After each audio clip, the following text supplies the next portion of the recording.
Hi, I'm Jessica Gregory. Welcome to Season 4 of My EcoBUZZ. In West Michigan, we love our sandy freshwater dunes and beaches, and I've featured them several times in past videos. Just check out the links in the video description. But how do Michigan beaches and the processes that formed them compare to others along the Pacific coast? Find out in this episode as we travel from one West Coast to another.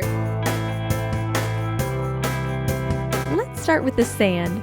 Western Michigan's beaches are gorgeous and contain the largest freshwater dune system in the world. Our sand is made up mostly of quartz, feldspar, and magnetite, along with trace amounts of other minerals. Magnetite is awesome! These minerals come from granite, but they didn't originate here. Granite bedrock in Canada and northern Michigan was crushed and broken to pieces by historic glaciers covering the Great Lakes area. The weathered results were later deposited here as the glaciers receded. Water currents, both from inland rivers and the Big Lake, are responsible for getting the sand grains to the shoreline. Westerly winds from across the water move the sand particles and they become entangled in the marram grass, where they eventually form layers to build dunes. Okay, that's pretty cool, but California's beaches are also famous for their sand. So how do they compare? The Pacific coast is lined up and down with bluffs and cliffs composed of various minerals and even fossils. Many of them, like the ones pictured here, are sandstone layers deposited from historic ocean waves. The constant pounding of the surf has resulted in lots of erosion, so much erosion that many properties are in imminent danger of being lost. Upon closer inspection, though, this sand appears to contain a mixture of mainly quartz, feldspar, and magnetite as well. Magnet tested, just like in Michigan. We know this combination comes from granite. So where is the granite? Granite is an igneous rock, which means it's formed beneath the ground surface. California is riddled with rifts in the Earth's crust called fault lines,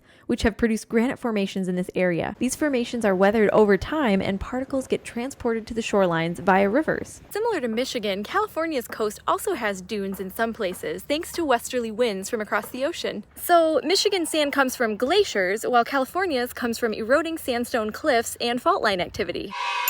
Sand is certainly a big part of what draws visitors to the beach, but so is the water. And other than the obvious distinction between, salt versus freshwater, what are some other noticeable differences between these two west coasts? The other obvious one, the tides. Tides are notable in the Pacific Ocean and typically occur along the coast of California every 6 or so hours. Water levels generally fluctuate anywhere from 5 to 10 feet between low and high tides.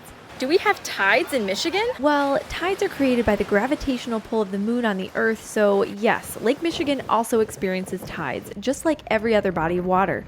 But tidal changes here are minuscule in comparison to those of the ocean, only about 1 to 2 inches on any given day, so they're hardly noticeable. Okay, there's one other thing I simply have to point out that we definitely don't have here in Michigan: sand crabs. These little crustaceans burrow just below the sand, but only deep enough to cover their bodies. Their eyes and antennae peek out in search of food when the waves come in. While they don't really pinch like other types of crabs, if you happen on a dense patch of them, your feet are in for a tickly surprise. No matter which coast you call home, they both share one thing in common. A visit to the beach brings good vibes and great memories. And while you're there, don't forget to help keep our beaches clean. Thanks for joining me for the start of Season 4. If you found this video helpful or interesting, please feel free to share it with the people you know. Perhaps you've been watching My EcoBUZZ for a while and have enjoyed naturing with me.